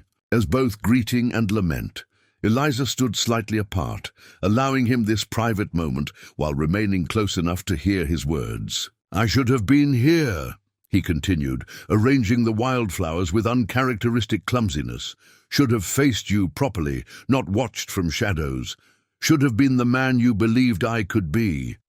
His voice cracked slightly. "I'm sorry, Maggie, so damned sorry." The childhood endearment, Maggie, never Margaret, struck Eliza with unexpected poignancy. Her mother had never allowed anyone else to use that name, not even Thomas, who had loved her steadfastly for 17 years. Jackson remained kneeling, one hand pressed against the cold stone, as if seeking connection across the final, unbridgeable divide. When he spoke again, his words seemed addressed as much to himself as to the woman buried beneath the Montana soil. "You were right to tell her, Margaret. Right to send her after me." He glanced back at Eliza, eyes bright with unshed tears. "She has your courage and 10 times my sense. Everything good in her is you. Everything difficult is my legacy." The naked honesty of this assessment, this unflinching acceptance of his failures without excuses or self-pity, penetrated Eliza's carefully maintained armor. She moved forward, standing beside him at the grave of the woman who had connected. "Them, however tenuously, that's not entirely true," she said quietly. "Mother always claimed my head for business came from you. My ability to calculate odds, to see patterns others missed." She paused, admitting what she'd long denied. "My talent at cards?" Jackson looked up, surprise evident. "You play exceptionally well." "I learned watching freight customers gamble while waiting for shipments. Realized I could see tells, predict behavior." A ghost of pride flickered across her features. By 18, I could win consistently enough to supplement the business during lean months. Never told Mother the source of those unexpected payments that arrived when we needed them most. A startled laugh escaped Jackson, rusty, unpracticed, but genuine. She knew. Margaret always knew when cards were involved. His expression softened with memory. She caught me teaching her younger brother poker once, threatened to tell the minister if she found us corrupting the boy again. She said the same to me when she found a deck hidden in my ledger drawer, Eliza admitted, the shared recollection creating an unexpected bridge between them. Some things never changed. They fell silent, the autumn breeze rustling leaves overhead, distant church bells marking the hour. Jackson finally rose, brushing dirt from his knees with mechanical movements. She wanted me to deliver her forgiveness, Eliza said, watching him straighten the flowers one last time. That was the true purpose of tracking you down, beyond settling. My own resentments. You fulfilled that obligation. Jackson stepped back from the grave, his expression composed once more. Whatever debt existed between us is resolved. The formal phrasing struck Eliza as profoundly inadequate, a bloodless accounting of emotional territory too complex for such neat resolution. Before she could formulate a response, a new voice interrupted their private communion. "Miss Blackwood, is that you?" They turned to find Jerome Wilson, Helena's bank manager and one of the freight company's longest-standing clients, approaching along the cemetery path. His expression registered surprise, followed by barely concealed curiosity as he noted her companion. "Mr. Wilson," Eliza acknowledged, composing her features into professional neutrality. "Yes, I've returned briefly to attend to some personal matters." Wilson's gaze flicked between them, clearly calculating the resemblance and potential connection. "I'm relieved to see you. There's been some concern at the bank regarding your extended absence." Something in his tone triggered Eliza's internal alarm, the same instinct that identified card cheats and unreliable freight contractors. "Concern? Everything was in proper order when I departed, with Mr. Hathaway managing day-to-day operations." Wilson's smile didn't reach his eyes. "Perhaps we could discuss this at the bank tomorrow. There are some irregularities that have come to light." "What kind of irregularities?" Jackson interjected, his voice carrying the quiet authority that had commanded respect at gaming tables across the territories. Wilson blinked, momentarily thrown by the unexpected intervention. "And you are, sir?" "Richard Jackson," he replied, offering no explanation for his presence or relationship to Eliza. "What irregularities, Mr. Wilson?" Something in Jackson's tone, perhaps the implicit challenge or simply his commanding presence, prompted a more direct answer than Wilson might otherwise have given. "Discrepancies in the freight company's accounts, significant funds missing, documentation altered." His gaze shifted back to Eliza. "Mr. Hathaway has been most cooperative in helping us investigating. Eliza felt the blood drain from her face. James Hathaway, her mother's cousin, and the company's bookkeeper for 15 years, trusted implicitly, given complete access to financial records during her absence. "How much?" she demanded. "Professional." Composure momentarily forgotten, Wilson hesitated, glancing uneasily at Jackson. "Nearly $8,000 accumulated over the past 3 years. The bank is naturally concerned about outstanding loans secured against company assets." The sum represented almost all of Blackwood Freight's operating capital and emergency reserves, the financial foundation Margaret and Thomas had built through decades of careful management. Eliza's mind raced through implications, calculating potential catastrophe with the same precision she normally applied to card games. "I'll come to the bank first thing tomorrow," she managed, decades of businesswoman's discipline keeping her voice steady despite internal turmoil. "Please prepare all relevant documents for my review." Wilson nodded, clearly relieved to have discharged his uncomfortable duty. With a final curious glance at Jackson, he continued along the cemetery path, leaving them alone once more at Margaret's grave. 8,000, Eliza whispered once he was out of earshot. Everything we built, everything Mother and Thomas worked for. Jackson's expression had shifted, the grieving former husband replaced by something colder, more calculating. Hathaway. Your bookkeeper, Mother's cousin. Eliza's shock was rapidly transforming into focused anger. Been with us since Thomas died. I trusted him completely. You said we built, Jackson observed quietly. The company is your livelihood? My inheritance, my responsibility. She straightened her shoulders, already mentally cataloguing assets that might be liquidated, clients who might advance payments. I'll handle it. Of course you will. The confidence in his tone was matter-of-fact rather than placating. But 8,000 is a substantial sum to replace quickly, even for a successful operation. Eliza's gaze snapped to his face, wariness replacing momentary vulnerability. I'm not seeking your assistance, Mr. Jackson. I didn't imagine you were, he replied mildly. Merely making an observation. He glanced back at Margaret's headstone. Though I suspect she would have appreciated the irony, me concerned about your financial welfare after my own spectacular failure in that regard.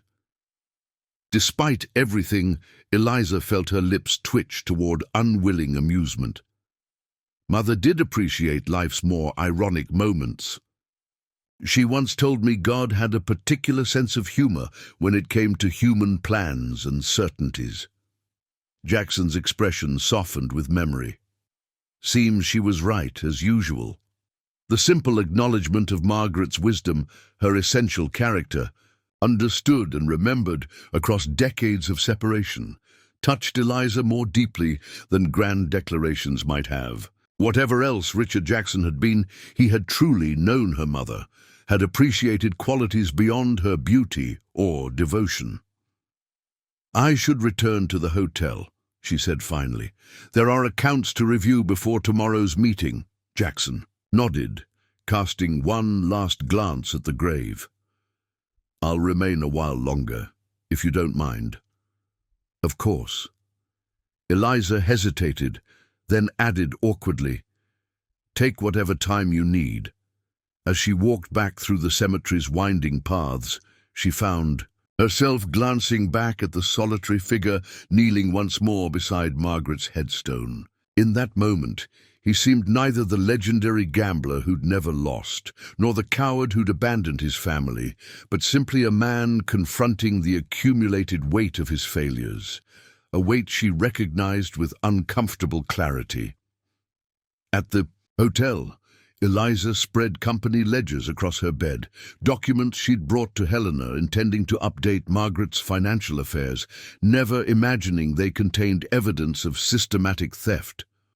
As she traced Hathaway's careful manipulations, professional admiration warred with personal betrayal.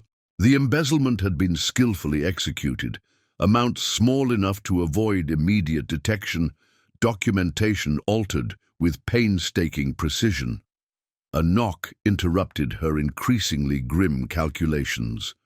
Opening the door revealed Jackson, his expression thoughtful but determined.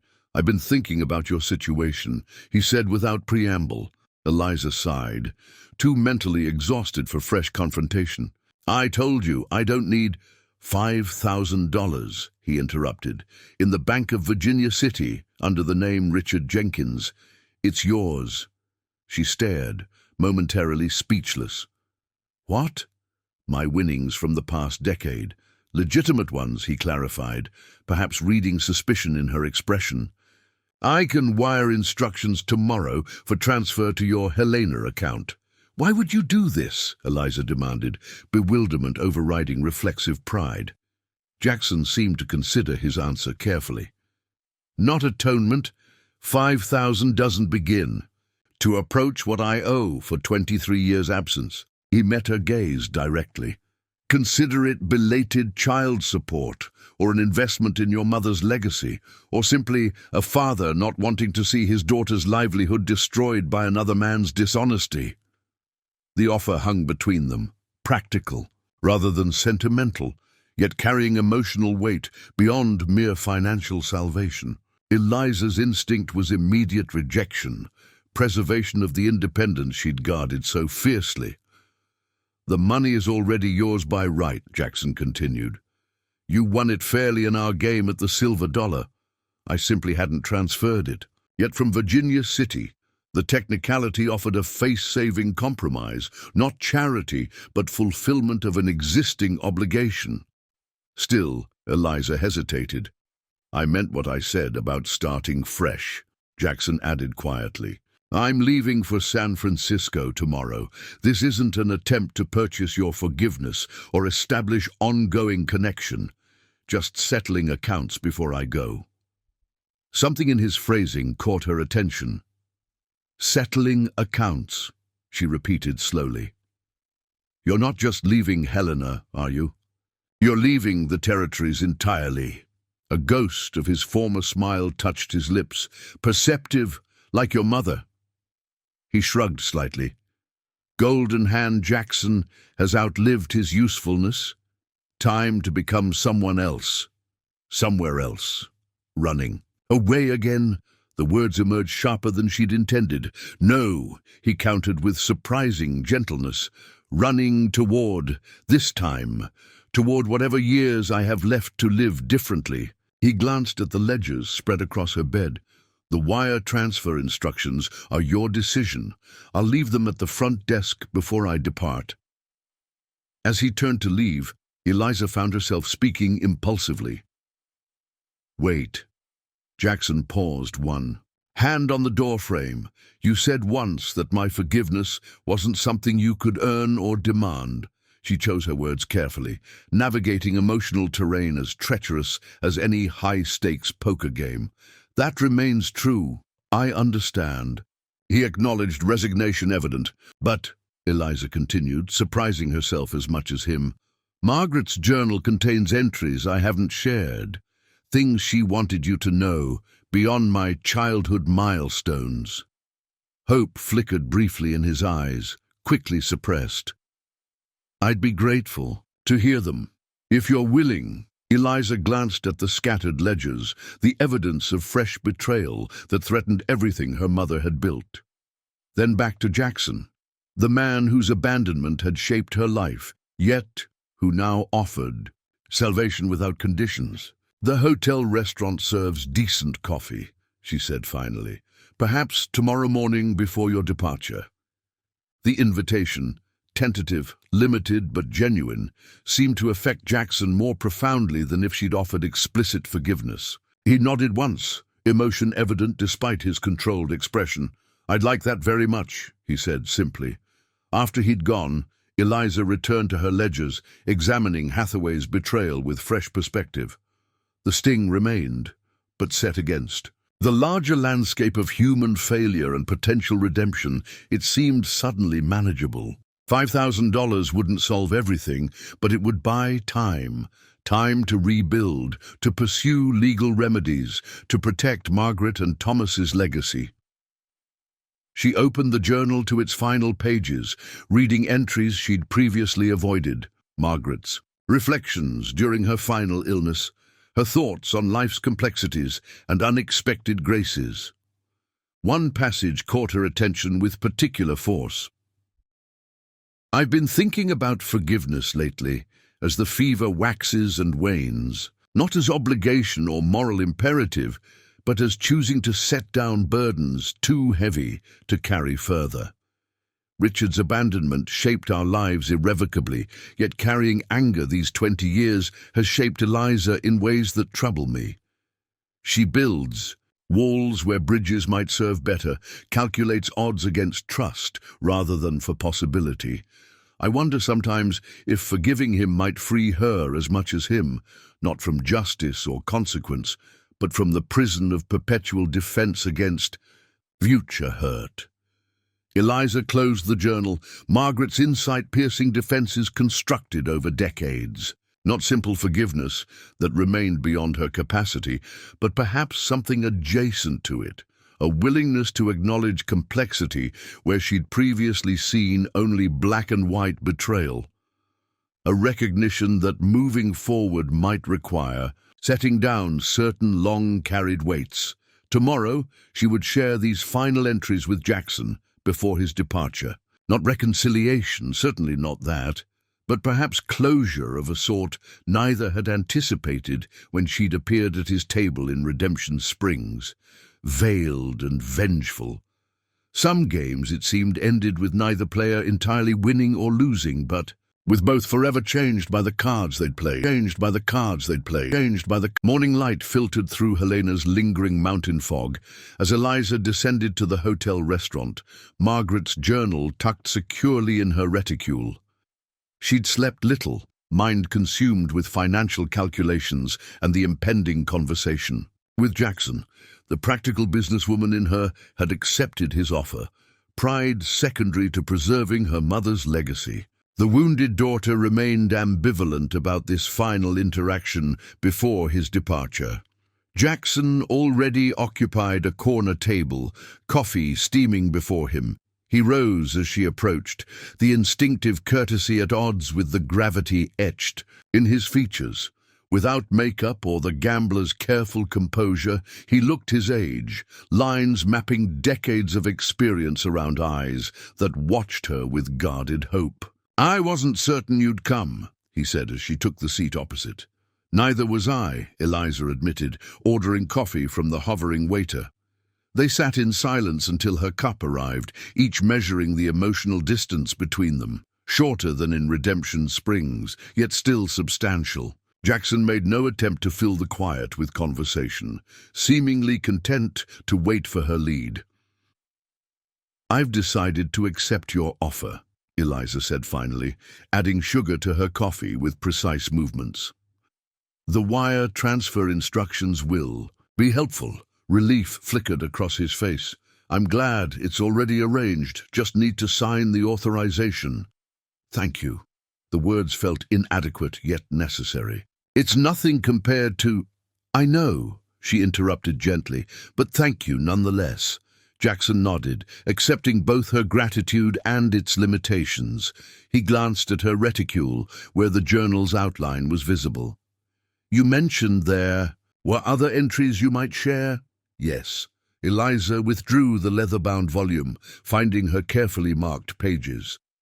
From Mother's Final Months, she began reading, selecting passages that revealed Margaret's reflections on their shared history. Not the specific events Eliza had previously shared, but her mother's hard-earned wisdom about love, loss, and the complex dance of human failing. And resilience. February 15th, 1880, she read. "The doctor offers little hope now, though he's too kind to say it directly. Eliza manages everything with remarkable efficiency, the business, my medications, the household, yet I see what this costs this." February 15th, 1880, she read. "The doctor offers little hope now, though he's too kind to say it directly. Eliza manages everything with remarkable efficiency, the business, my medications, the household, yet I see what this costs her. She believes strength means showing no vulnerability, a lesson I fear Richard's departure taught too well. Last night, when she thought I slept, I watched her sitting by the window, shuffling cards with that uncanny precision she inherited from him. The same distant expression I once saw on his face when troubles weighed heaviest. I wonder if she realizes how much of him lives in her, despite her determination to be nothing like the father who left." Jackson's hands tightened around his coffee cup, knuckles whitening. Eliza continued, her voice steady despite the emotion constricting her throat. March 3rd, 1880. "In fever dreams, I see Richard as he was when we first met. So alive with possibilities, brilliant despite his recklessness. I remember his tenderness with infant Elizabeth, how he'd count her tiny fingers with wonder, as if he'd personally invented the miracle of childbirth. The man who abandoned us was real, but so was the man who loved us. Both truths exist simultaneously. However, Eliza might wish to acknowledge only one. I've never told her about the money that appeared after his secret visits. Let her believe in anonymous benefactors rather than a father who lacked courage to face his family directly. Perhaps that was wrong. Perhaps understanding his complexity might have helped her see complexity in herself. "You knew," Jackson whispered, the confirmation of his suspicion visibly affecting him. "You always knew when I came back." "She did," Eliza confirmed, pausing her reading, "though I discovered it only recently, reading entries I'd previously avoided." "How?" he asked, genuine bewilderment in his eyes. "I was so careful," Chen told her after the first time. "Said a stranger matching your description had left money, made him promise not to reveal the source." Eliza's lips curved in a sad smile. "Mother wrote that she recognized your handwriting on the envelope anyway, the distinctive way you formed. Your capital letters." Jackson closed his eyes briefly, absorbing this revelation. "I thought I was helping without disrupting the life you'd built." "In your own way, you were." Eliza acknowledged this truth without rancor, though she would have preferred your presence to your money. "I know that now." His response held the weight of decades of regret. Too late to matter. Perhaps not entirely. Eliza turned to the journal's final pages. April 12th, 1880. Asked Eliza today to make me a promise, should she ever find Richard. She agreed immediately, assuming I wanted her to deliver my anger, my sense of betrayal. She was shocked when I spoke of forgiveness instead. "How can you forgive what he did to us?" she demanded. I tried to explain that forgiveness isn't absolution or forgetting, merely choosing to set down burdens that bend us beneath their weight. I'm not certain she understood, my fierce, wounded daughter who calculates everything as profit or loss, but she promised, nonetheless, out of love for me, if, not conviction. My greatest hope is that in finding Richard, she might also find a way to forgive, not for his sake, but for her own. Some chains are invisible until we choose to unlock them. Eliza closed the journal, the final entry hanging between them like a benediction or challenge. Jackson sat motionless, emotion evident despite his attempt at composure. "She was extraordinary," he said finally, voice rough with feeling. "Far better than I deserved." "Yes," Eliza agreed simply. "She was."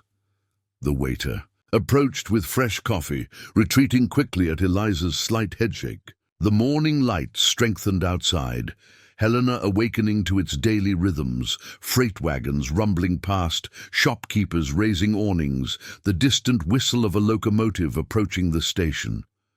"Your train leaves at noon?"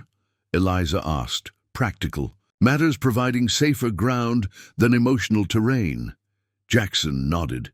"Yes, I've wired ahead for accommodations in San Francisco."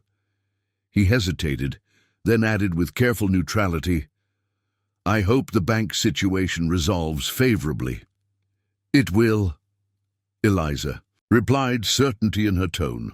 Hathaway was clever, but he made mistakes. With the transferred funds, I can stabilize operations while pursuing legal remedies. I have no doubt." The simple confidence in his assessment carried no hint of condescension. "You've clearly built something substantial from what—" Margaret and Thomas began. Unexpected pride warmed Eliza at this acknowledgement. "The business has evolved. We handle specialized shipments now. Art, scientific instruments, items requiring precise handling. Our reputation for reliability commands premium rates." "Margaret would be proud," Jackson observed. "As would Thomas, I imagine." "Yes." Eliza found herself adding, "Mother always credited Thomas with teaching me business, but she claimed my strategic thinking came from you. I denied it for years." Didn't want to acknowledge any inheritance beyond your abandonment. Jackson absorbed this, neither defending himself nor wallowing in self-recrimination. Understandable, he said quietly, though I hope other qualities might have transferred as well. Margaret always claimed I possessed a certain resilience, the ability to begin again after failure. The observation hung between them, charged with meanings neither fully articulated. Beginning again, something Jackson had done repeatedly across territories and decades, something Eliza now faced with her company's future threatened. "When you leave today," she asked abruptly, "what will you do in San Francisco? Not cards." "You said?" "No, not cards." He seemed relieved by the practical question. "I've arranged to purchase interest in a small shipping office. Nothing grand, coastal vessels serving California ports, but legitimate." "Shipping," Eliza repeated, the coincidence striking her. "Rather a parallel to Blackwood Freight." "Perhaps not entirely coincidental," Jackson admitted. "I followed reports of your company's expansion over the years. It may have influenced my thinking when this opportunity arose. The revelation that he'd tracked her business success had perhaps shaped his future plans in its image, affected Eliza more deeply than expected. Not mere curiosity about the daughter he'd abandoned, but genuine attention to her professional accomplishments. "It's solid work," she said, her businesswoman's instincts engaging despite herself. "California shipping lacks Montana's seasonal limitations. Year-round operations improve capital efficiency." "That's what attracted me," Jackson agreed, a flicker of animation brightening his features. "That and the mathematical challenge of optimizing routes, calculating cargo distribution. You need a double-entry bookkeeping system," Eliza found herself advising. "Standard practice focuses too much on immediate profitability, neglects long-term asset depreciation." "I'd welcome any recommendations," Jackson said carefully, clearly afraid of presuming too much from this moment of professional connection. Eliza hesitated, calculations of a different sort racing through her mind. The offer that formed seemed simultaneously reckless and inevitable, a card played that would irrevocably alter their careful détente.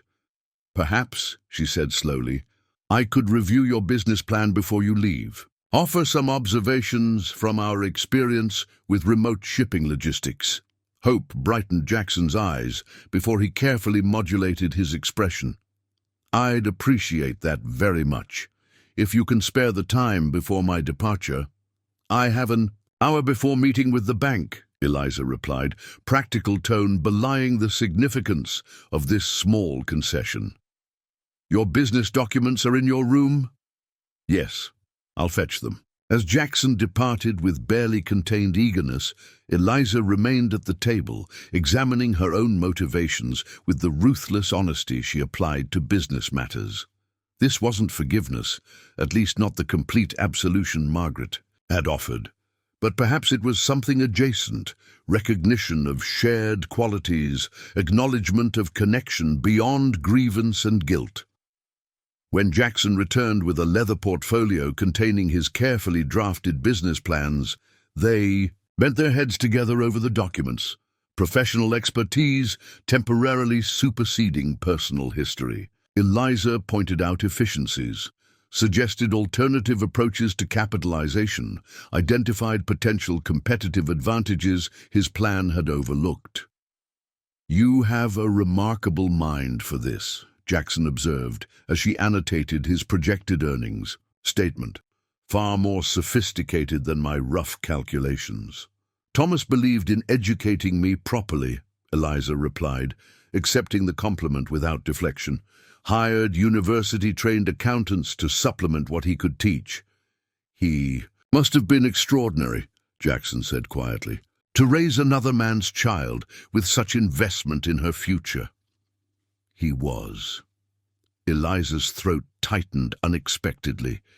"Never once made me feel less than his daughter, despite knowing the full circumstances of your departure." Jackson nodded, absorbing this without defensiveness. I'm grateful he was there for you both, that Margaret found happiness again. The simple acknowledgement, free from jealousy or resentment, struck Eliza as perhaps the most genuine evidence of Jackson's growth. The younger man who had abandoned his family might have begrudged their rebuilding. This older version seemed genuinely thankful for it. They continued reviewing the business plans until the bank's opening hour approached.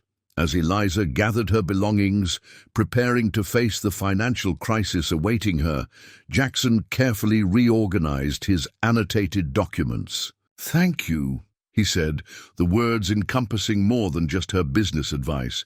"This means more than I can adequately express."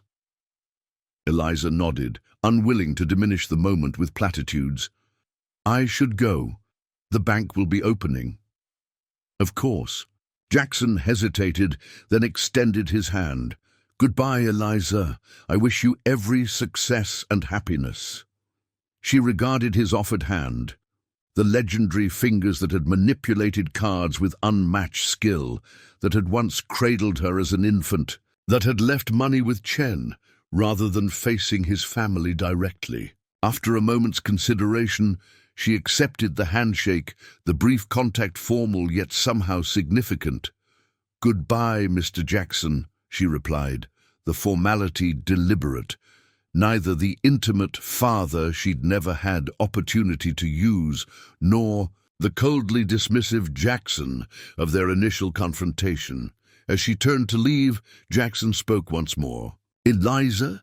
She paused, glancing back. "I meant what I said about starting fresh in San Francisco, but—" He seemed to weigh his words carefully.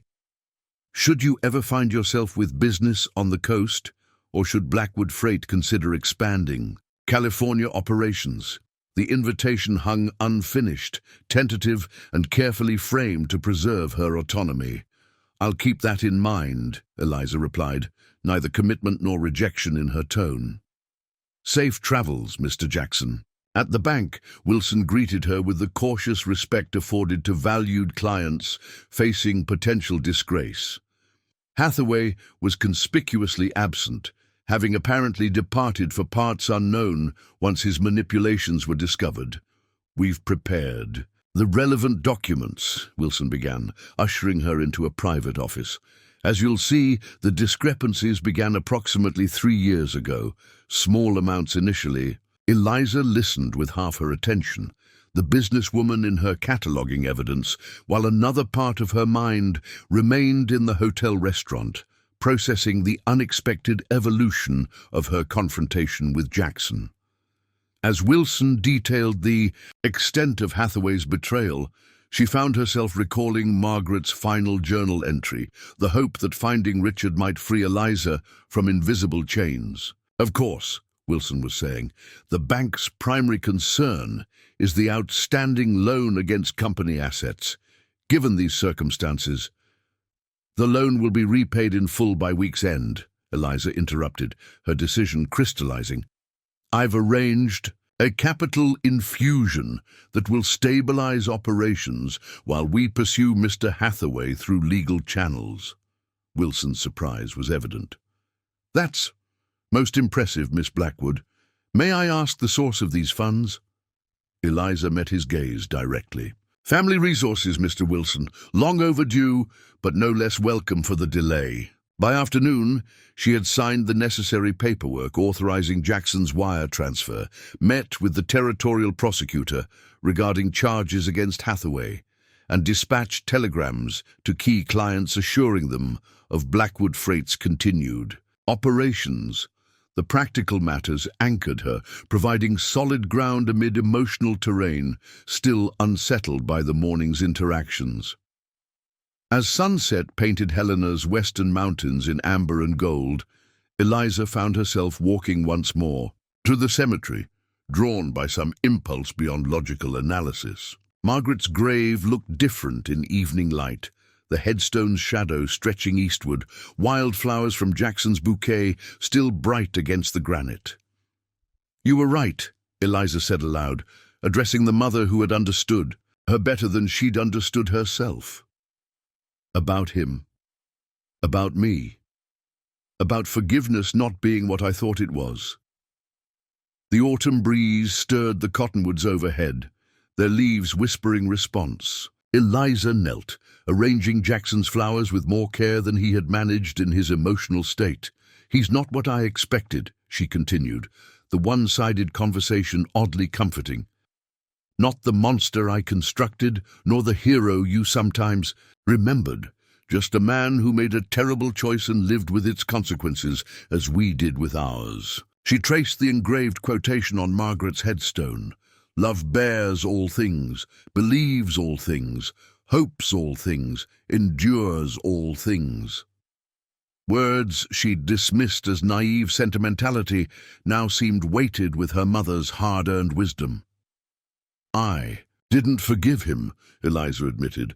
"Not completely, perhaps never will entirely. But I see him now, the full measure, not just the abandonment.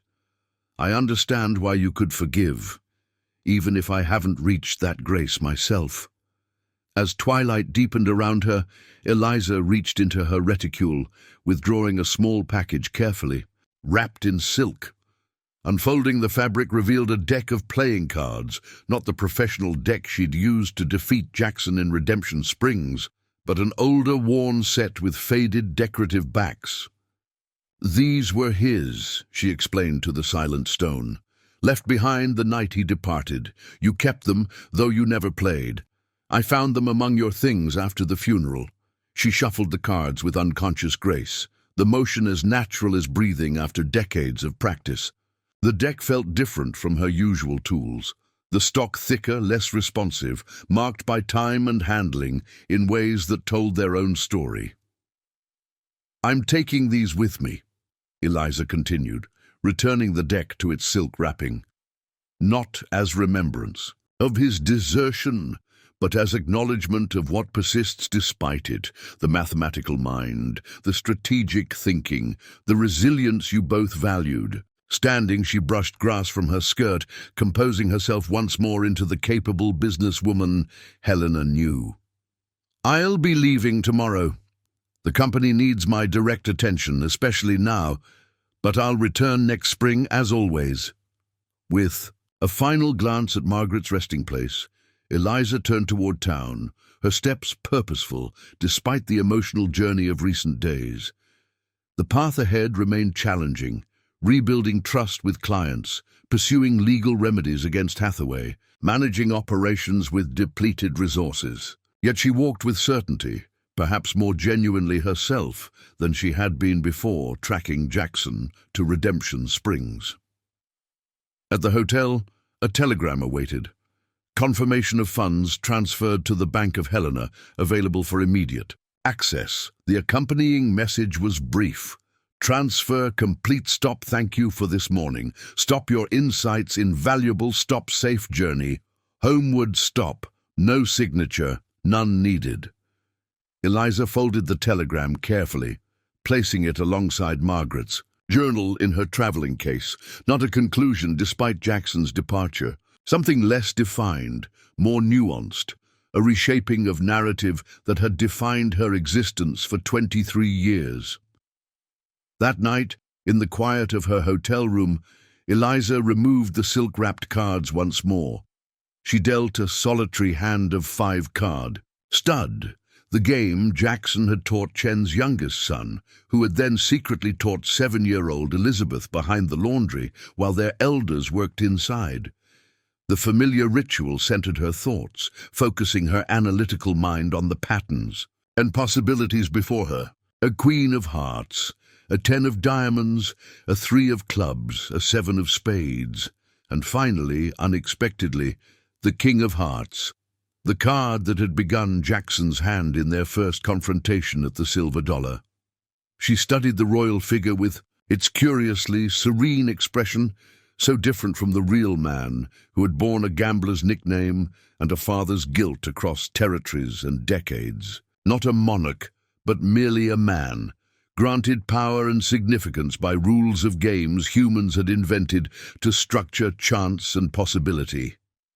Gathering the cards, Eliza returned them to their silk wrapping.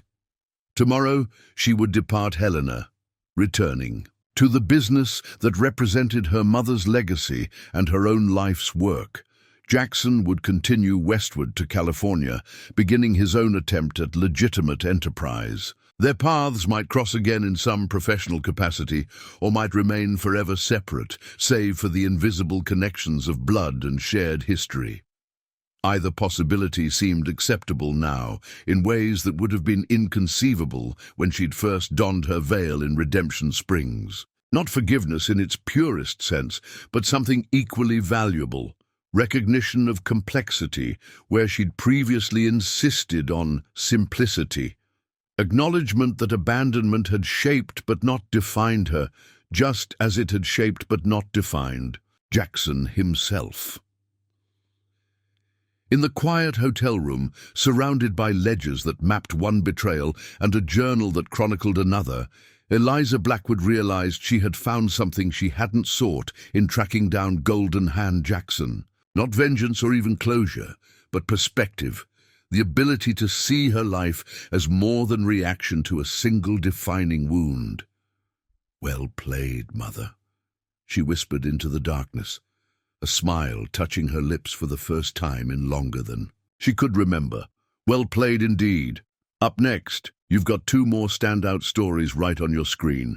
If this one hit the mark, you won't want to pass these up. Just click and check them out, and don't forget to subscribe and turn on the notification bell so you don't miss any upload from us. Don't miss any upload from us. Don't miss any